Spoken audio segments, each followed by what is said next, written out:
Hi, Dawn from EOS Designs. Today I thought that I would do a quick video on how to make a beaded snowflake in anticipation of our annual Snowflake Festival.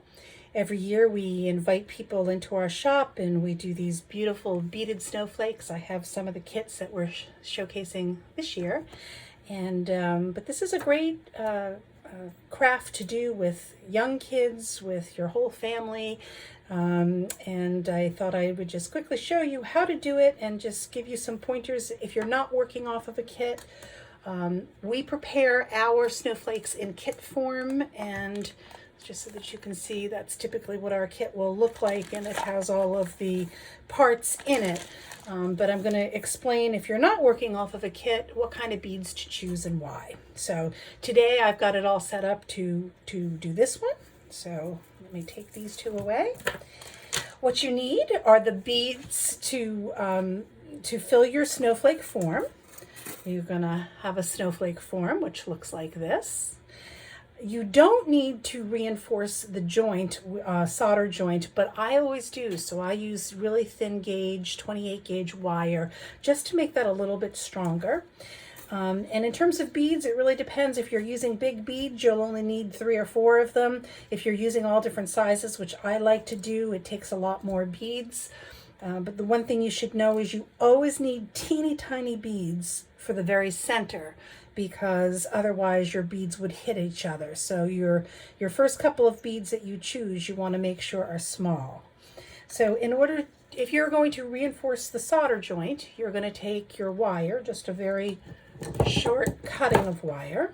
And I don't wrap it too many times, but take my wire, take my snowflake form, and now I'm just going to go around that solder joint 3 or 4 times, but I'm pulling nice and tightly, if you can see.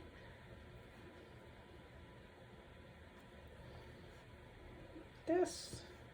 You don't want to do a whole lot because you don't want your wire to take up a lot of space. I'm going to cut my wire. If you're getting a kit from us, we tend to reinforce the solder joints already. So if you have a snowflake kit, it's going to be done and you won't have to do this step. But okay, the next thing I do, just for ease, it's so easy to make a mistake in the order if you want everything to be symmetrical, is I lay out my beads in the order that they appear on my snowflake. If you, again, on our kits, we have a picture on the front, and then we always have like a blow up here that shows you the order. But if you are not using a kit, then you just lay out the beads in the order that you think you want to do them. And again, always start with the small one.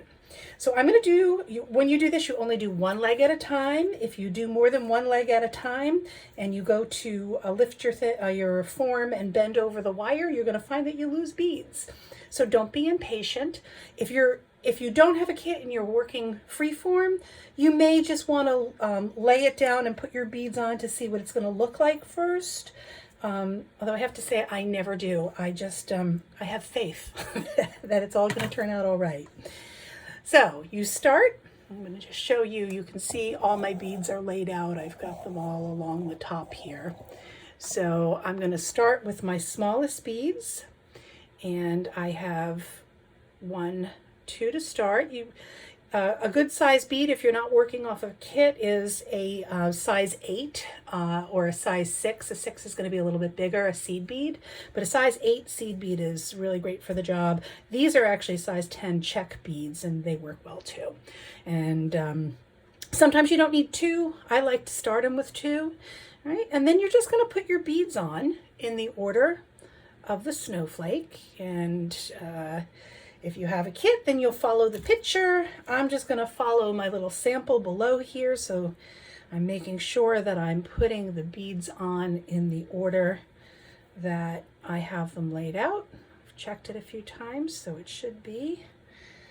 I like to use heart-shaped beads a lot, because they just add a really pretty textural element to your snowflake. So that bead, seed bead, this one. I also like to use a lot of spacers with my beads because it gives them some pop. So for example, here I have a bead cap, and I'm going to frame the big focal bead, which is this beautiful white cat's eye bead. And so I'm going to put, oops, follow the row, put my next bead on, like that.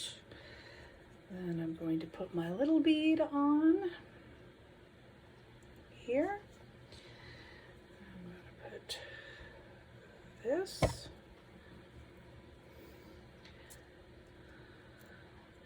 All right, and then I'm going to put a seed bead on the end, but I'm just going to give you a little warning about doing that. Sometimes if your seed bead is too small, when you roll the edges, it comes off.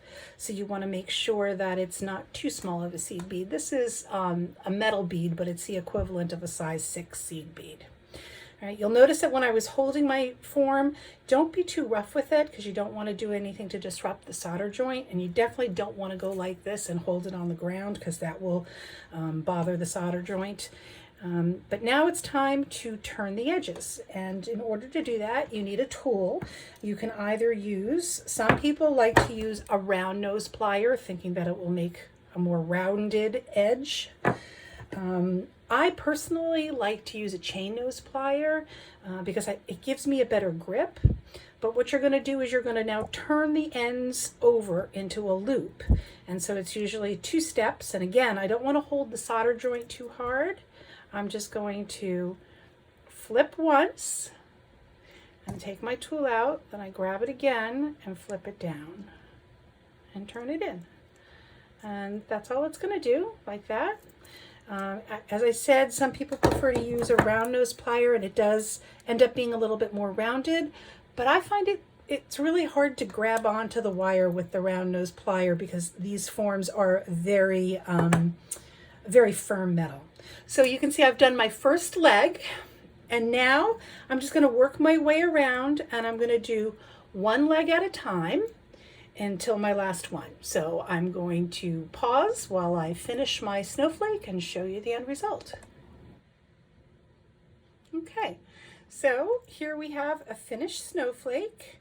You can see that all of the ends are done, and what you can just do is take a little piece of cording or a hook and hang it through there.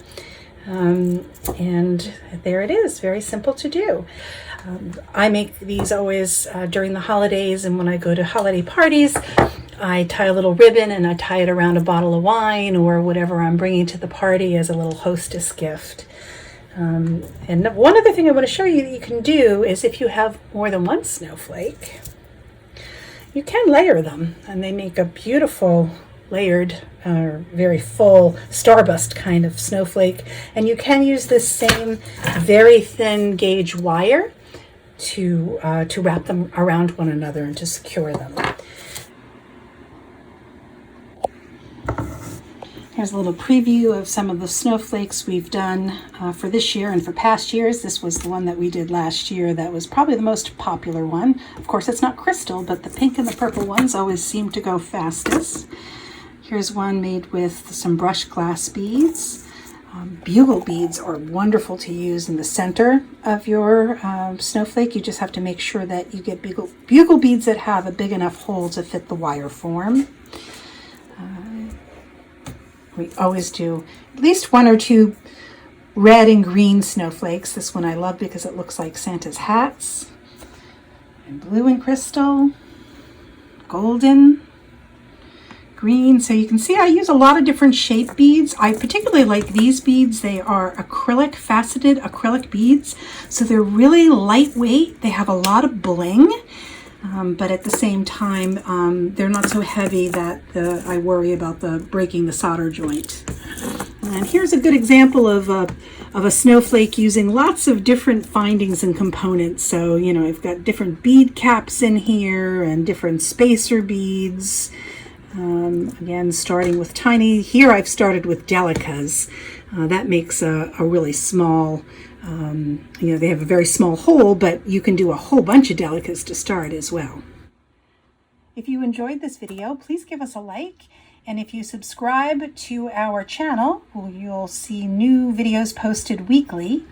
And if you're looking for any of the kits that I've showed here today, they're all on our website at eosdesignstudio.com.